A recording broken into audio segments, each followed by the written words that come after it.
Bismillahirrahmanirrahim. Students, welcome to Mahyuddin Abdul Qadir Learning Zone, and we are here with a new lecture of chemistry, that is MBCAT UHS lecture number 32, Unit 8 Chemical Kinetics. और इस lecture में हम half life period, activation energy, catalyst and catalysis, Arrhenius equation और दूसरे topics के लिए MCQs को discuss करेंगे. Students, let's start with half life period. Half life period.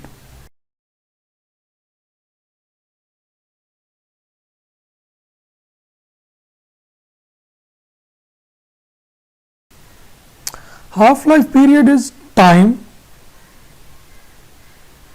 required to convert 50% reactant are converted into products.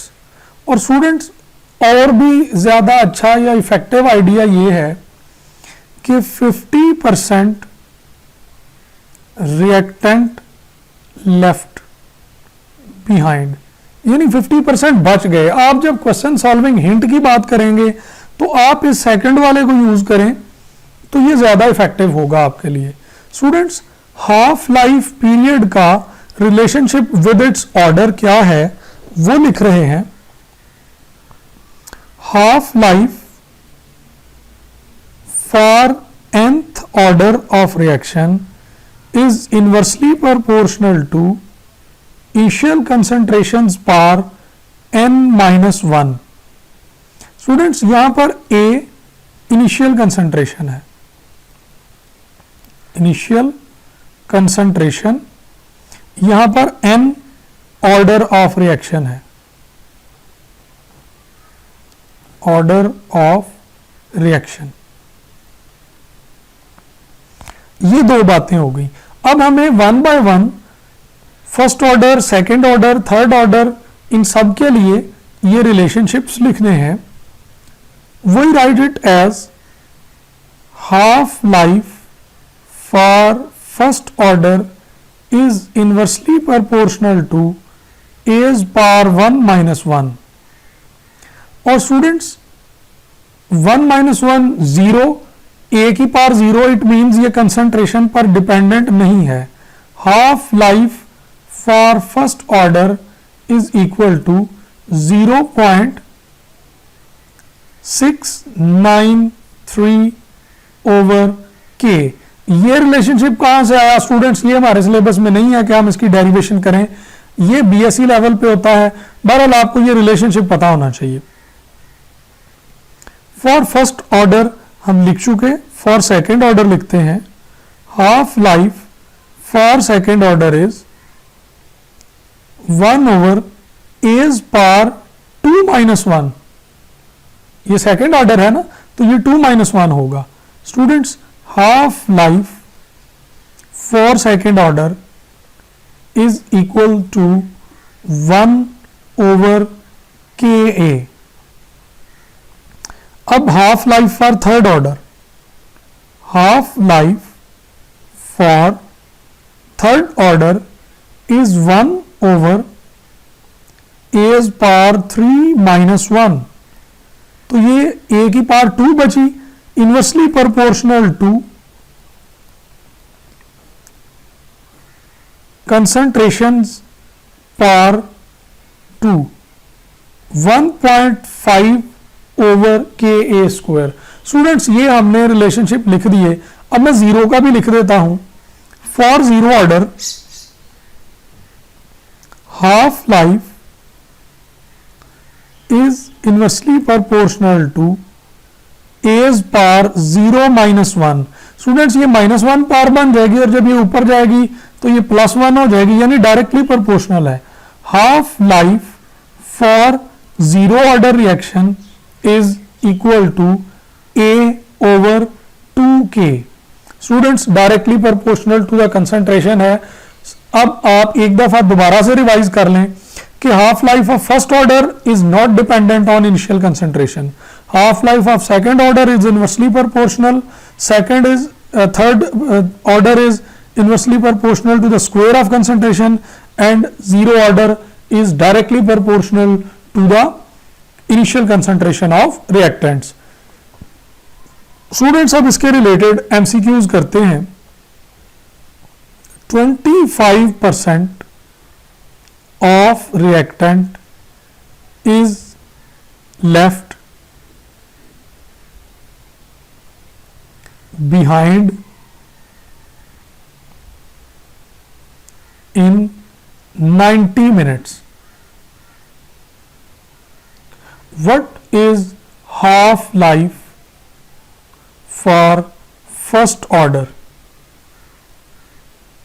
Half life for first order reaction. Question है, लिख दिया. अब ऑप्शंस हैं 15 मिनट्स, बीटा ऑप्शन है 30 minutes, Charlie option है 45 minutes and delta option is 90 minutes. Students अब इसको देखें. अगर शुरू में कोई चीज 100% है, पहली हाफ लाइफ गुजरेगी तो वो 50% बचेगी. जब दूसरी हाफ लाइफ आएगी तो वो 25% बचेगी. यही हमें गिवन था कि 25% इज लेफ्ट बिहाइंड. मैंने आपको हिंट में भी कहा है कि इट्स बेटर कि आप लेफ्ट बिहाइंड को कोशिश करें. तो इसमें स्टूडेंट आपको एक क्वेश्चन सॉल्विंग ट्रिक बता देता हूं. That is total time is equal to half life multiplied by number of half lives. Students अब हमें मेजर क्या करना है यहां पे हाफ लाइफ. तो टोटल टाइम को डिवाइड कर दें नंबर ऑफ हाफ लाइफ से. टोटल टाइम कितना है 90 और नंबर ऑफ हाफ लाइफ कितनी है 1 2. तो 90 divided by 2 it is 45 minutes. So option is Charlie option.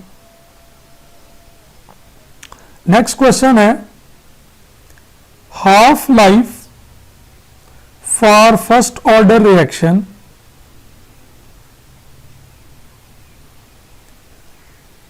is 2 hours. How much time is needed? How much time is required to convert product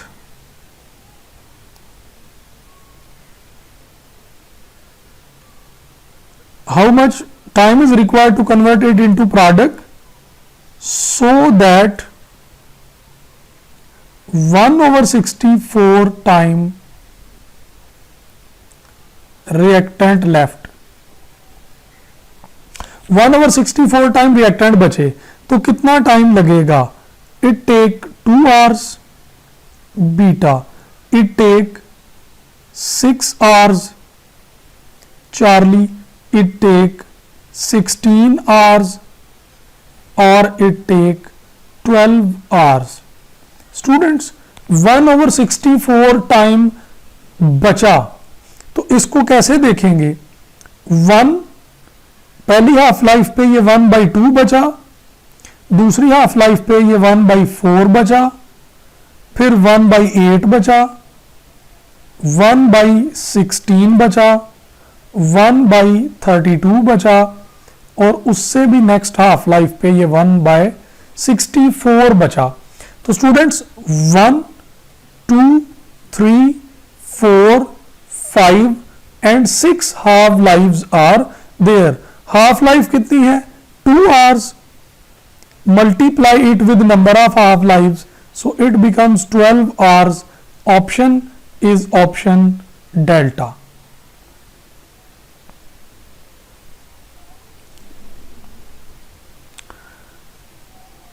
(96.8% of reactant consumed in 10 minutes and half life is dash for first order reaction. Option is 2 minutes, beta option is 4 minutes, Charlie option is 6 minutes, and delta option is none of these. Students 96.8% consume हुआ तो बाकी कितना बचा? 100 minus 98.6. Students 96.8 sorry 96.8. तो ये students आपके पास बाकी कितना बचा है? ये तकरीबन 3.2 के करीब करीब बचा है. तो अब आप देखें, अगर 100% हो तो पहली हाफ लाइफ इस पे 50% बचेगा, दूसरी हाफ लाइफ पे 25% बचेगा, तीसरी हाफ लाइफ पे 12.5% बचेगा, चौथी हाफ लाइफ पे 6.25% बचेगा और पांचवी हाफ लाइफ पर ये 3.125 यानी that is very close to 3.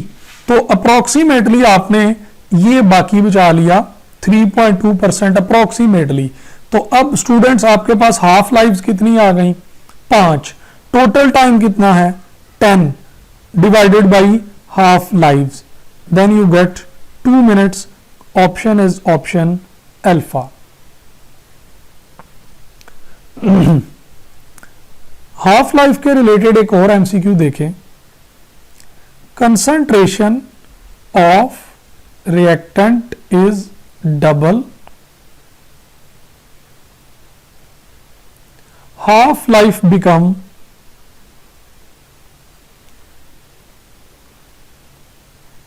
half life become 2x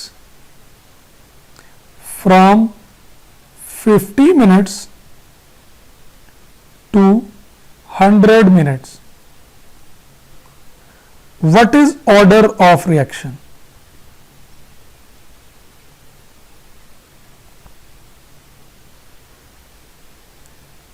What is order of reaction? It may be 0, it may be first, it may be second, and it may be third order. Students, half life is directly proportional to initial concentration only for zero order. जब reactant double कर रहे हैं तो half life भी बढ़ रही है. First order में तो हाफ लाइफ चेंज ही नहीं होती, बाकी सब में हाफ लाइफ चेंज हो जाती है लेकिन कम होती है. तो यहां पर बढ़ रही है. It is only for zero order reaction. Next question है 16 gram of substance have half life 10 minutes. 10 minutes. After 50 minutes, after 50 minutes, it remains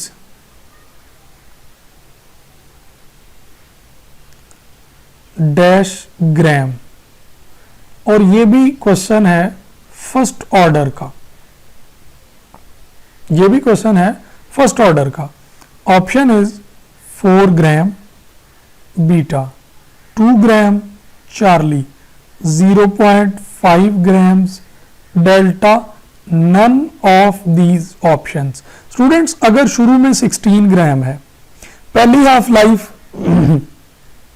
10 minute गुजरे 8 हो गया, फिर 10 मिनट गुजरे 4 रह गया, फिर 10 मिनट गुजरे 2 रह गया, और फिर 10 मिनट गुजरे तो ये 1 रह गया। Again 10 minutes it becomes 0.5 grams.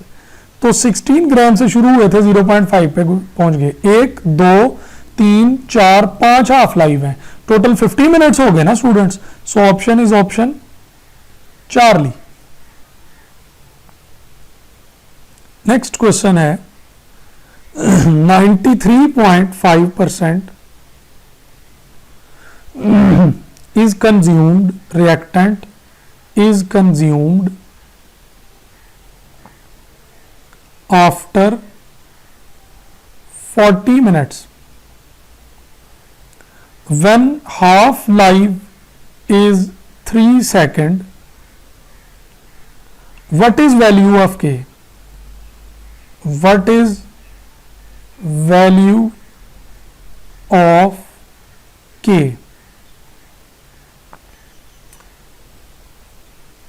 When K have units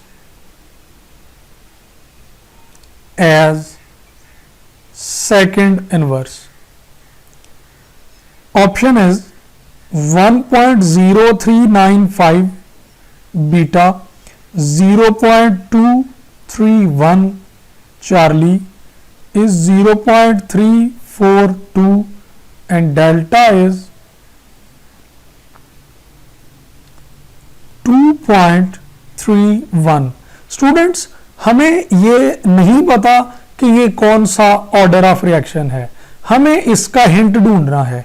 hint is second inverse. जब सेकंड इनवर्स हो तो ये फर्स्ट ऑर्डर के लिए ही है, फर्स्ट ऑर्डर। स्टूडेंट्स इसमें डिफरेंट क्वेश्चंस भी आ सकते हैं, सेकंड ऑर्डर थर्ड ऑर्डर के, इसी तरह से मैनेज करके हमें यूनिट से पता चला कि एक यूनिट से पता चला कि ये फर्स्ट ऑर्डर है। स्टूडेंट्स फर्स्ट ऑर्डर के लिए हाफ लाइफ इज 0.693 ओवर के। हमें के मेजर करना है तो हम के के लिए 0.693 और डिवाइडेड बाई 3 सेकेंड्स कर देते हैं। तो 3 से डिवाइड करेंगे तो ये बनेगा 0.231 and option is option beta. हमने ये हाफ लाइफ के रिलेटेड कुछ क्वेश्चन कर लिए। स्टूडेंट्स हमने सेकंड ऑर्डर और थर्ड ऑर्डर के इस तरह से क्वेश्चंस नहीं किए, जनरली वो नहीं आते, लेकिन अगर आ भी जाएंगे तो आपको मैंने मेथड सिखा दिया है, आमतौर पर वो क्वेश्चंस डिस्कस नहीं होते। अब बात कर रहे हैं एक्टिवेशन एनर्जी की। Activation energy,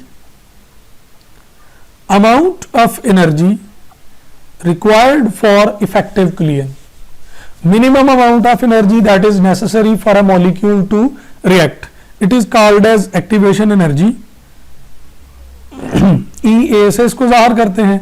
students activation energy के लिए हमें एक्सोथर्मिक और एंडोथर्मिक रिएक्शंस के लिए डिफरेंट ग्राफिकल रिप्रेजेंटेशन शो करनी है।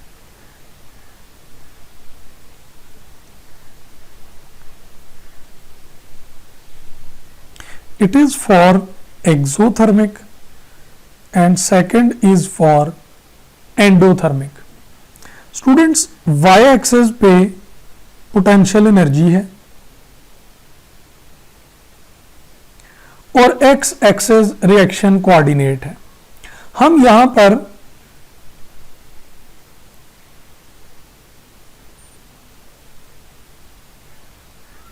ये एक डायग्राम बना चुके हैं, रिएक्टेंट्स प्रोडक्ट्स। स्टूडेंट्स यहां पर कुछ लेबलिंग करनी है।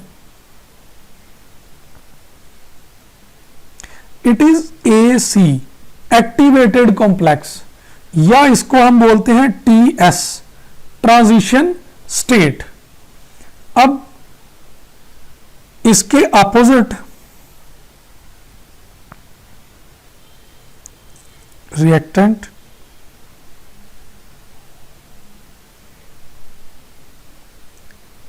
And product. ये एक्टिवेटेड कॉम्प्लेक्स हुआ या ट्रांजिशन स्टेट हुई। स्टूडेंट्स, अब प्रोडक्ट के लिए भी एनर्जी एक्सेस हम रिप्रेजेंट कर लेते हैं और रिएक्टेंट के लिए भी। स्टूडेंट्स, रिएक्टेंट और प्रोडक्ट्स, इनके दरमियान जो डिफरेंस होता है एक्सोथर्मिक में, that is delta H negative, delta H negative. और रिएक्टेंट और एक्टिवेटेड कॉम्प्लेक्स के दरमियान जो डिफरेंस है, it is activation energy for forward reaction.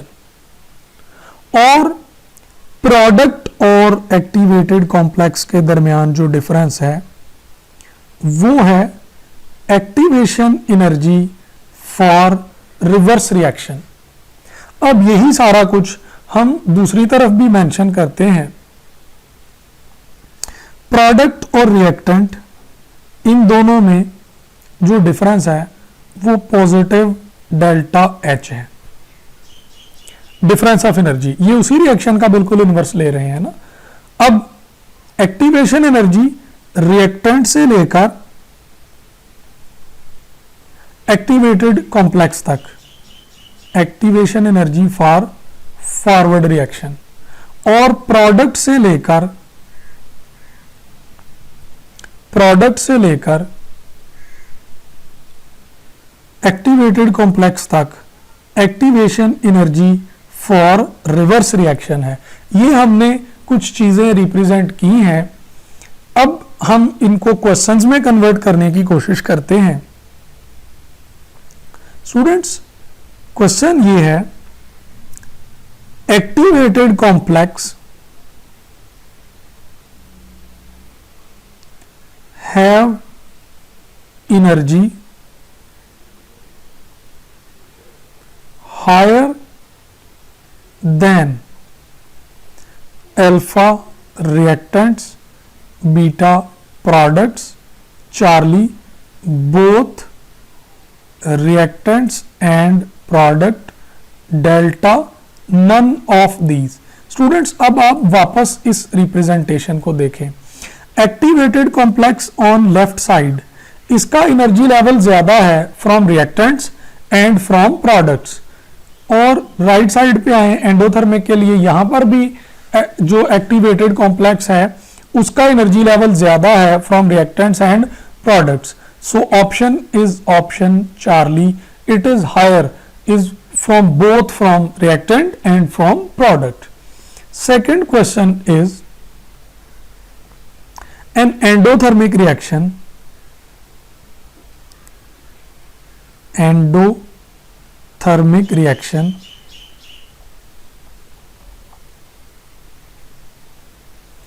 A converted into B with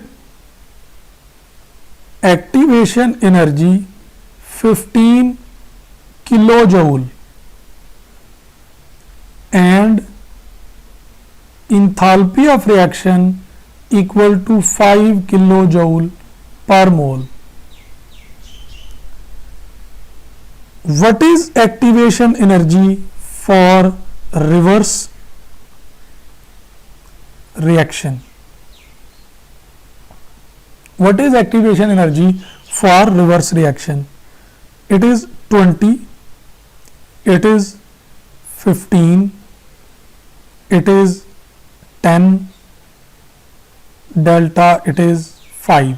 students, अब दो चीजें तो कॉमन सेंस हैं।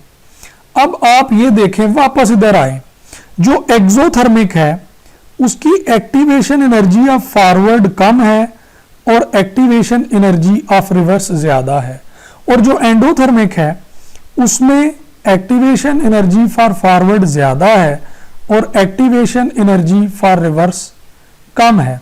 तो अब आप इस क्वेश्चन पे आए, एंडोथर्मिक है तो एक्टिवेशन एनर्जी फॉर फॉरवर्ड 15 है, तो रिवर्स उससे कुछ कम होनी चाहिए, या 10 होगी या 5 होगी। 15 इक्वल तो नहीं होनी और जो अल्फा 20 है वो भी नहीं होनी ज्यादा, तो कितनी होगी स्टूडेंट्स? इसकी ट्रिक क्या है? ट्रिक ये है कि आप एक्टिवेशन एनर्जी लिखें जो फॉरवर्ड की है। कितनी है यहां पर? 15।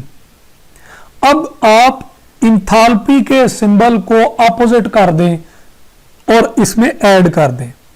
ये एंडोथर्मिक है तो ये +5 होगी। स्टूडेंट्स आप इसमें -5 करके 15 में लगा दें तो ये आंसर हमें क्या मिल जाएगा? 10। अब ऐसा क्यों हुआ? Activation energy for forward reaction is equal to activation energy for reverse reaction plus delta H. अगर आप डेल्टा एच को दूसरी तरफ लाएंगे तो ये क्या बन जाएगा? माइनस। और अगर इसी रिलेशनशिप को आप यूं लिख लें, activation energy for reverse is activation energy for forward minus delta H. अगर इसको दूसरी तरफ लाएंगे तो ये प्लस हो जाएगा। तो ये दोनों रिलेशनशिप को एक दूसरे से कंपेयर कर लें, आपको आइडिया मिल जाएगा एक्टिवेशन एनर्जी कितनी थी फॉरवर्ड की। स्टूडेंट्स ये 15 थी, तो अब आपने माइनस कर दिया, यानी जो इंथाल्पी है उसके सिंबल को चेंज करके उसमें लगा दिया तो -5 हो गया। तो ये टोटल आंसर क्या मिल गया? 10। सो best option is option Charlie. एक और एमसीक्यू इसकी तरह का देखें, exothermic reaction, exothermic reaction X plus Y and form Z. Activation energy is 40 kilojoule per mole. Activation energy for reverse reaction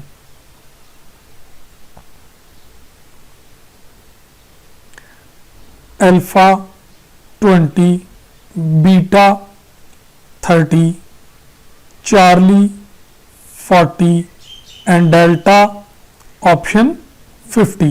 students ये एक्सोथर्मिक है।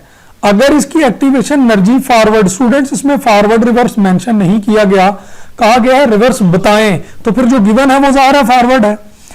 एक्सोथर्मिक में फॉरवर्ड कम होती है और रिवर्स ज्यादा होती है, तो इसमें स्टूडेंट्स एक ही ऑप्शन है जो उससे ज्यादा है and that option is option delta. और अगर एक से ज्यादा ऑप्शन ज्यादा वाली मिले तो आप सॉल्व कैसे करेंगे? आप एक्टिवेशन एनर्जी लिखें और उसमें इंथाल्पी चेंज जो कि एक्सोथर्मिक के लिए माइनस है उसका सिंबल इनवर्स करके यहां लगा दें। तो यहां पर तो इंथाल्पी स्टूडेंट्स गिवन ही नहीं, सॉल्व नहीं किया जा सकता। तो सिंपल आइडिया है दैट मींस कि एक्टिवेशन एनर्जी फॉरवर्ड कम होगी और रिवर्स ज्यादा होगी, तो फिर रिवर्स की वैल्यू 50, यही आंसर होना चाहिए। स्टूडेंट्स अब इसके रिलेटेड हम कैटालिस्ट की बात करते हैं और कैटालिसिस की। Catalyst and catalysis. कैटालिस्ट की मौजूदगी में जो प्रोसेस होता है that is called as catalysis. अब स्टूडेंट्स कैटालिस्ट खुद क्या है? कैटालिस्ट ऑल्टर्स रेट, ये रेट ऑफ रिएक्शन को ज्यादा भी कर सकता है और रेट ऑफ रिएक्शन को कम भी कर सकता है, इसलिए इंक्रीज नहीं लिखा, ऑल्टर लिखा है। It alters the rate of reaction. Catalyst do not use in reaction. ये रिएक्शन में इन्वॉल्व तो हो सकता है बट यूटिलाइज्ड नहीं होता। स्टूडेंट्स ये कौन कौन सी चीजों को अल्टर कर सकता है? It can alter activation energy, it is inversely proportional to rate. अगर एक्टिवेशन एनर्जी ज्यादा करेगा तो रेट कम हो जाएगा। और दूसरी चीज फिर ये रेट ऑफ रिएक्शन को भी ज़ाहिर है इनडायरेक्टली अल्टर कर सकता है। इट कैन अल्टर मैकेनिज्म,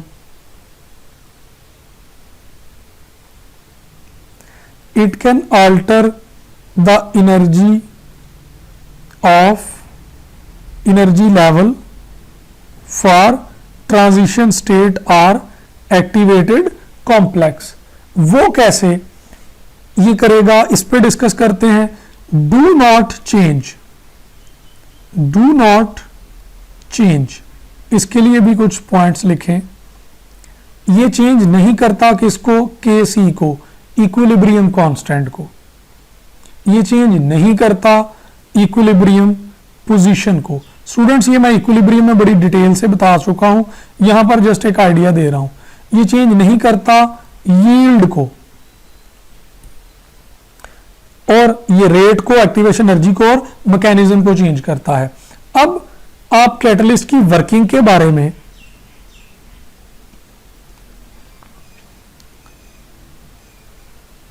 एक हम ग्राफ ड्रा करते हैं।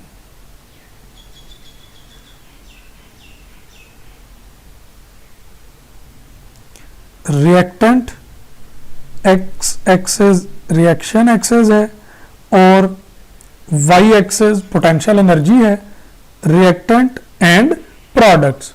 स्टूडेंट्स इसमें ये जो लेवल है ये इसका एक्टिवेटेड कॉम्प्लेक्स का लेवल है। रिएक्टेंट से लेकर एक्टिवेटेड कॉम्प्लेक्स तक जो लेवल होता है that is called as activation energy. अब कैटलिस्ट दो तरह से वर्क करता है, वो रेट को बढ़ा भी सकता है और रेट को कम भी कर सकता है। स्टूडेंट्स वो रेट को बढ़ाएगा कैसे और कम कैसे करेगा, अगर वो एक्टिवेशन एनर्जी के लेवल को यानी एक्टिवेटेड कॉम्प्लेक्स को पहले से हायर लेवल तक ले जाए तो इसको आप बोलोगे ये नेगेटिव कैटालिसिस है। नेगेटिव कैटालिसिस है, एक्टिवेशन एनर्जी बढ़ती है। और स्टूडेंट्स दूसरा मेथड ये है कि वो एक्टिवेशन एनर्जी को पहले से भी लोअर लेवल पे ले आए, पहले से भी उस येलो लेवल से लोअर पे ले आए। इसको आप बोलते हो कि ये पॉजिटिव कैटालिसिस है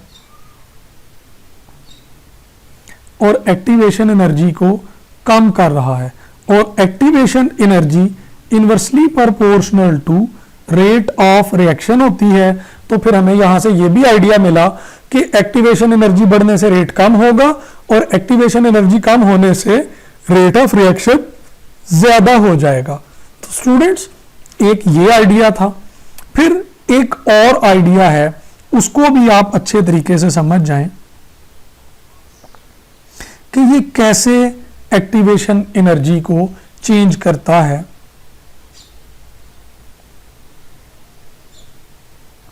reactants and products.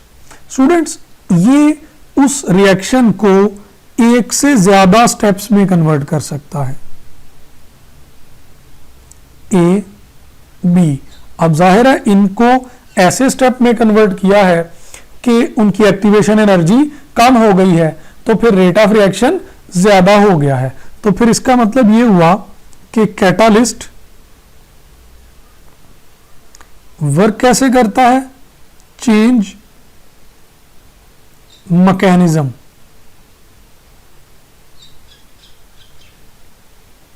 Of reaction, stabilize activated complex और ट्रांजिशन स्टेट, यानी उसकी एनर्जी कम करता है, एक्टिवेशन एनर्जी को डिक्रीज करता है और रेट ऑफ रिएक्शन को इंक्रीज करता है। ये पॉजिटिव कैटालिसिस की बात कर रहे हैं।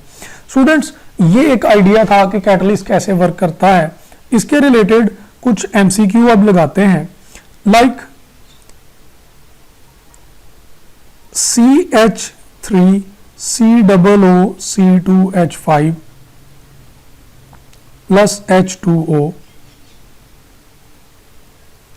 H पॉजिटिव एक्वस, ये बन गया CH3COOH plus C2H5OH, liquid liquid या aqueous, liquid and aqueous.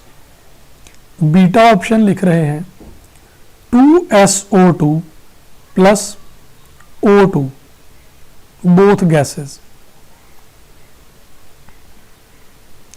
NO ये भी गैस है, तो ये बन गया 2SO3, ये भी gas. Charlie option 2SO2 plus O2 V2O5 vanadium pentaoxide solid, it forms 2SO3 gas. Students ये हम इसकी कैटालिसिस की बात करते हैं। जो पहला है उसमें रिएक्टेंट और कैटलिस्ट सेम फेज में है, तो इसको हम बोलेंगे ये होमोजीनियस कैटालिसिस है, होमोजीनियस कैटालिसिस। सेकंड में देखें रिएक्टेंट और कैटलिस्ट सेम फेज में है, again it is homogeneous catalysis. और थर्ड देखें गैस, गैस और कैटलिस्ट सॉलिड, तो इसको बोलेंगे हेटेरोजीनियस कैटालिसिस। तो स्टूडेंट्स ये होमोजीनियस और हेटेरोजीनियस कैटालिसिस की बात हुई। फिर एक ऑटो कैटालिसिस भी होती है, जिसमें जो प्रोडक्ट बन रहा है वो बजाते खुद कैटलिस्ट के तौर पे काम करता है। पहली ऑप्शन अल्फा को ही देख लें, इसमें एसिड कैटलिस्ट है और प्रोडक्ट में भी एसिटिक एसिड बन रहा है, तो ये भी ऑटो कैटालिसिस की एग्जांपल में आ सकती है। पॉजिटिव और नेगेटिव कैटालिसिस में बता चुका हूं कि रेट का बढ़ना पॉजिटिव कैटालिसिस है और रेट का कम होना नेगेटिव कैटालिसिस है। अब हम एरहेनियस इक्वेशन पे थोड़ी सी डिस्कशन करते हैं। स्टूडेंट्स इस पे मैं वो थेरेटिकल सारी डिस्कशन नहीं कर रहा जिस तरह एफएससी के लेक्चर में होती है। इसमें मैं कुछ जरूरी चीजें आपको एक दो बतानी है वो बता रहा हूं, बाकी आप इसकी खुद रीडिंग करें।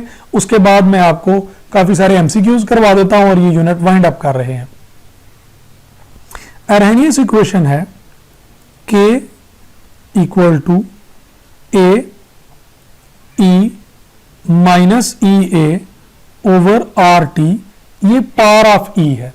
स्टूडेंट्स यहां पर K क्या है, ये रेट कांस्टेंट है। A क्या है, ये एरहेनियस कांस्टेंट है।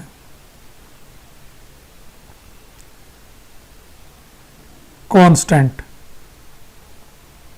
और ये कुलियन फ्रीक्वेंसी से रिलेटेड है, कुलियन फ्रीक्वेंसी। यहां पर E क्या है, ये नेचुरल लॉग की बेस है। K rate constant,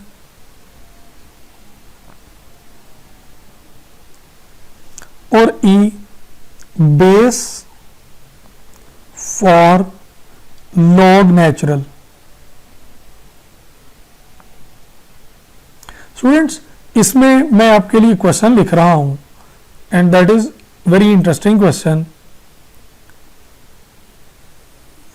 According to Arrhenius equation, activation energy is inversely proportional to K.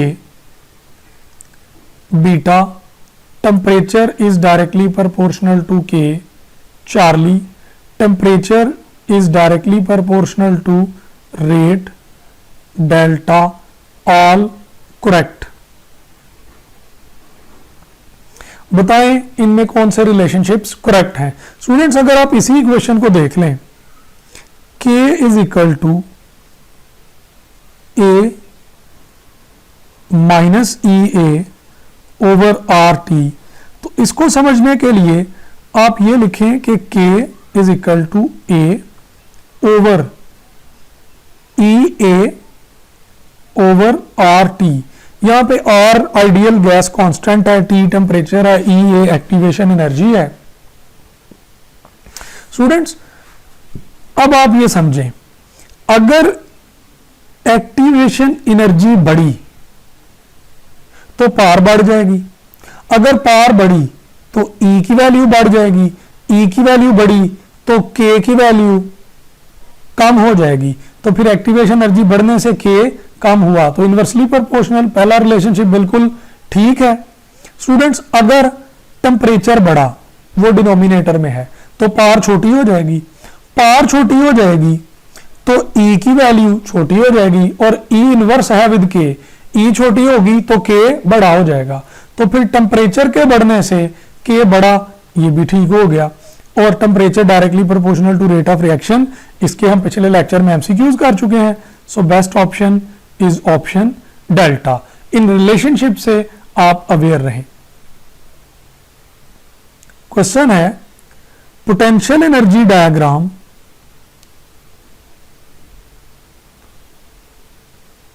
is given delta H for reverse reaction is, diagram बना लें।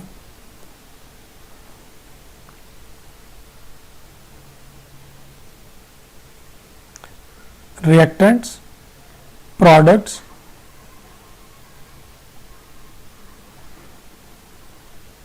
y,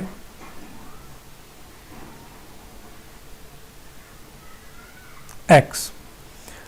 Options are x plus y, beta, y minus x, Charlie, x minus y and delta minus x। Students इस diagram को observe करें, ये तो endothermic के लिए है, रिएक्टेंट का एनर्जी लेवल कम है और प्रोडक्ट का एनर्जी लेवल ज्यादा है, तो इसमें इंथाल्पी चेंज क्या होगी, रिएक्टेंट और प्रोडक्ट का difference, that is positive x। तो स्टूडेंट्स इसके रिवर्स के लिए इंथाल्पी चेंज क्या होगी, negative x। So option is option delta. Which option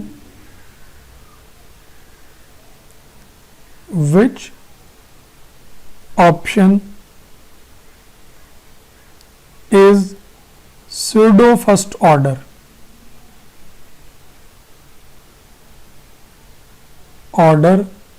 Reaction. Alpha, hydrolysis of ester,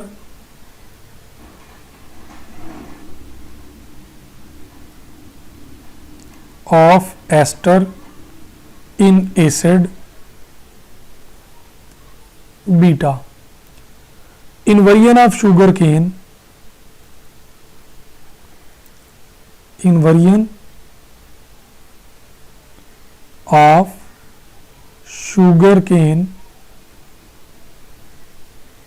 juice.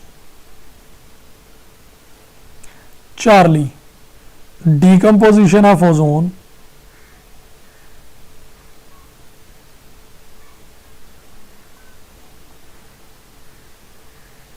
and delta option both alpha plus beta. Students alpha और beta ये हम पीछे ऑर्डर में लिख चुके हैं। इन्वर्जन ऑफ केन शुगर, वो शुगर है ना, तो शुगर की हाइड्रोलिसिस भी सूडो फर्स्ट ऑर्डर होती है, और एस्टर की हाइड्रोलिसिस भी सूडो फर्स्ट ऑर्डर है, क्योंकि एस्टर में वाटर को एज सॉल्वेंट लिया जाता है, सॉल्वेंट एक्सेस में होता है, एक रिएक्टेंट एक्सेस में होने से सूडो फर्स्ट ऑर्डर रिएक्शन हो जाता है। नेक्स्ट एमसीक्यू है, until half life is reached, rate of reaction.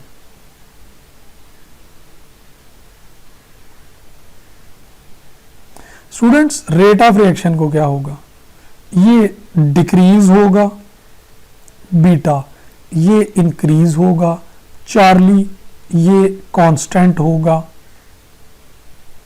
और डेल्टा में इंक्रीज और decrease. Students rate of reaction always decrease with the passage of time, rate of reaction decrease with the passage of time, तो half life reach करते करते rate of reaction कम हो रहा होगा। In many kinetic study, many kinetic studies, rate is measured immediately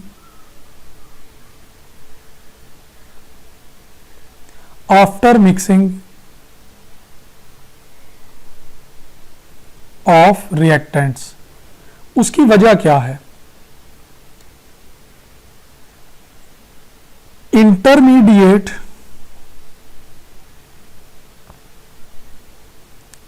detection, option beta, reaction proceed slow, Charlie, reverse reaction chance is less, and delta all correct. Intermediate detection, इसका तो कोई ताल्लुक नहीं है. Rate of reaction proceed slow, student शुरू में तो rate fast होता है और आहिस्ता आहिस्ता कम हो रहा होता है. रिवर्स रिएक्शन चांस लेस, अगर रिवर्स का चांस लेस है तो आप जो भी मेजर कर रहे होंगे वो सारा रेट फॉरवर्ड होगा. यही ऑप्शन बेहतरीन ऑप्शन है. Option is Charlie. What is incorrect?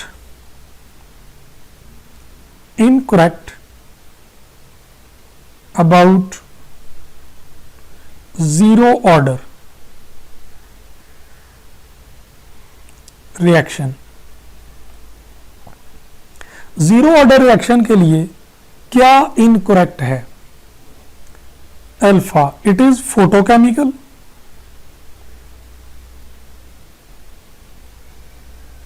Beta, it is enzyme catalysed.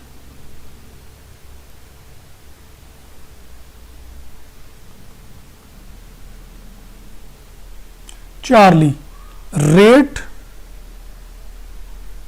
Is independent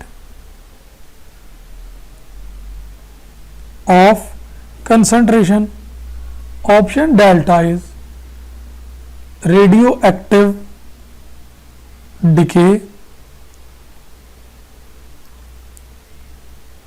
Decay is zero order. गलत क्या है? ये फोटोकेमिकल रिएक्शन होते हैं, ठीक है. एंजाइम कैटालाइज जीरो ऑर्डर होते हैं, ठीक है. रेट कंसंट्रेशन पे डिपेंड नहीं करता, ये भी ठीक है. रेडियो एक्टिव जीरो ऑर्डर नहीं होते बल्कि वो फर्स्ट ऑर्डर होते हैं. तो फिर गलत कौन सा हुआ? Option delta. During a chemical change, during chemical change plane of polarized light rotate. How we can measure rate measurement? Rate measurement कैसे होगी? स्पेक्ट्रोमीट्री से,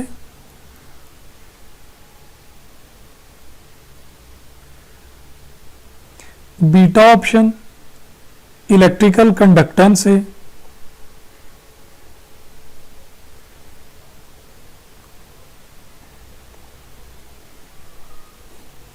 चार्ली ऑप्शन ऑप्टिकल रोटेशन से,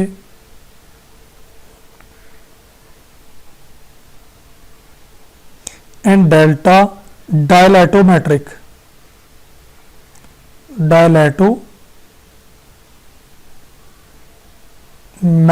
मेथड. स्टूडेंट स्पेक्ट्रोमीट्री से तब होती है जब एब्जॉर्प्शन या एमिशन ऑफ रेडिएशन हो. Most probably absorption. Electrical conductance से तब होती है जब कंडक्टर हो. ऑप्टिकल रोटेशन यहां पे करेक्ट ऑप्शन होगी.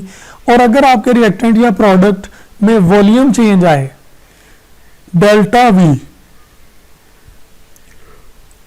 तब आप डायलेटोमेट्रिक मेथड को यूज करते हैं for measurement of rate of reaction.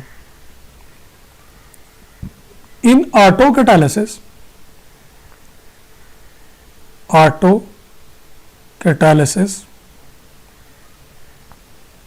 reaction KMnO4 plus 3 moles of sulfuric acid plus 5 moles of oxalic acid, it form K2SO4, MnSO4, 5 CO2 plus 8 water. What is autocatalyst? What is autocatalyst? Options are K2SO4, beta, manganese positive 2, Charlie, CO2, and delta is water. Students, option is M positive 2, क्योंकि MnSO4 में manganese plus 2 है और sulphate minus 2 है, तो ये इसके auto catalyst के तौर पे वर्क करता है। Difference between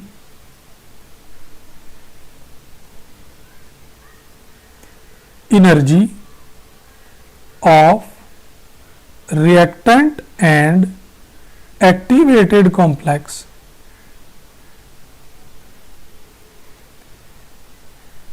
is called enthalpy, beta, internal energy,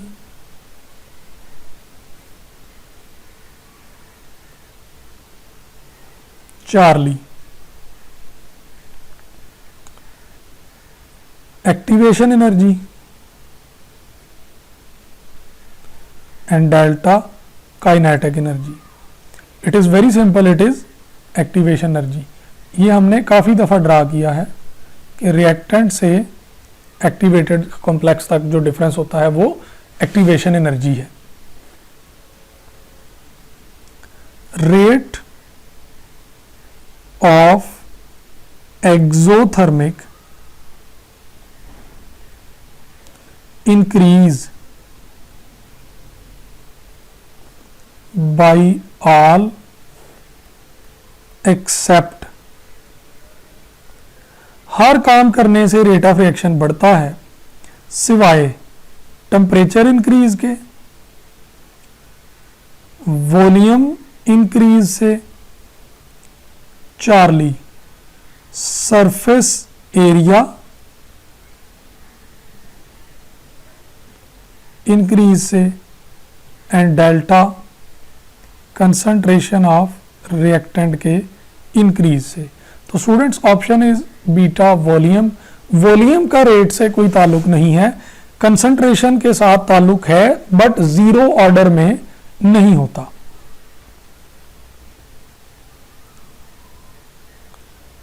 question है, अ कैटालिस्ट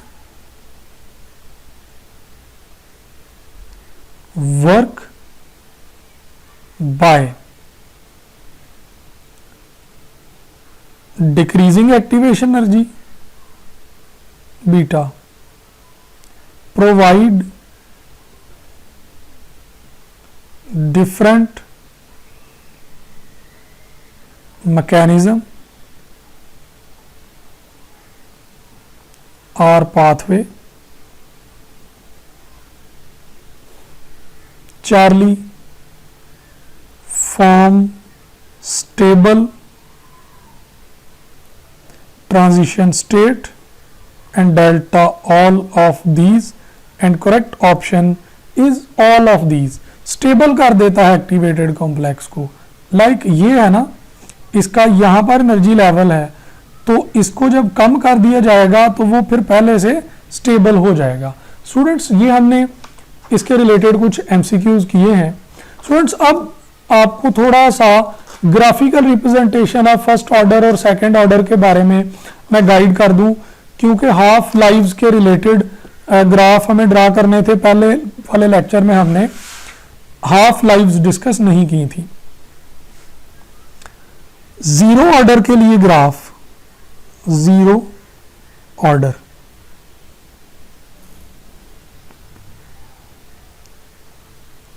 अगर इसकी कंसंट्रेशन का ग्राफ बने तो कंसंट्रेशन पार जीरो और दूसरी तरफ रेट, तो ये parallel to the X axis बनेगा, यानी कंसंट्रेशन जितनी मर्जी चेंज करें रेट ऑफ रिएक्शन को कोई फर्क नहीं पड़ता। It is zero order.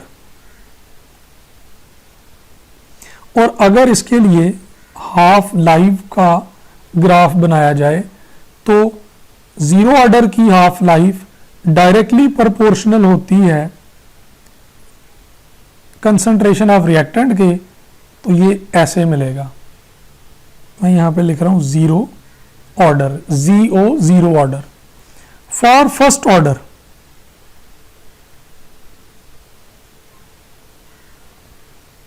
First order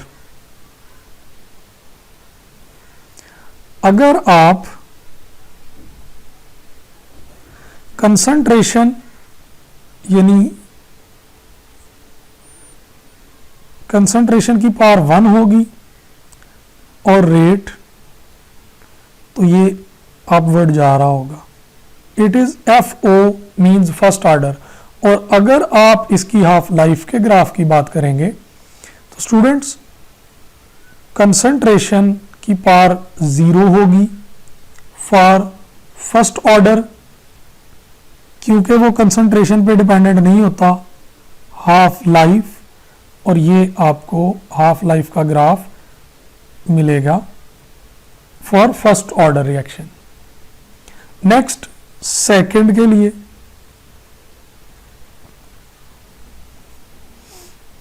अगर सेकंड ऑर्डर में कंसंट्रेशन की बात करें तो उसकी पावर 2 होगी, rate on Y axis, it is second order, और inversely proportional to concentration of A, और हाफ लाइफ स्टूडेंट्स ये भी अपवर्ड होगा। सेकंड ऑर्डर अगर इनवर्स ऑफ कंसंट्रेशन बढ़े यानी कंसंट्रेशन कम होगी तो हाफ लाइफ ज्यादा होगी। और फिर है last but not the least is third order. Concentration power 3 rate बढ़ेगा तो इसको आप बोलोगे टीओ थर्ड ऑर्डर, और inverse of A square and half life for third order बढ़ेगी। थर्ड ऑर्डर स्टूडेंट देख लें, सेकंड ऑर्डर और थर्ड ऑर्डर के ग्राफ 100% सेम है। फर्स्ट ऑर्डर और जीरो ऑर्डर के दोनों ग्राफ एक दूसरे के ऑपोजिट हैं। आई होप सो कि ये लेक्चर आपके लिए बड़ा फायदामंद होगा। अगर ये लेक्चर आपको फायदामंद लगा तो आप इसे अपने दूसरे क्लास फेलोज के साथ शेयर करें ताकि ये ज्यादा से ज्यादा लोगों तक पहुंच सके। आप हमारे चैनल को सब्सक्राइब करें, लाइक करें और कमेंट में हमें बताएं कि आपको हमारा चैनल कैसा लगा और हमारा लेक्चर कैसा लगा। Students wait for next lectures. Till then अल्लाह हाफिज, अस्सलाम वालेकुम।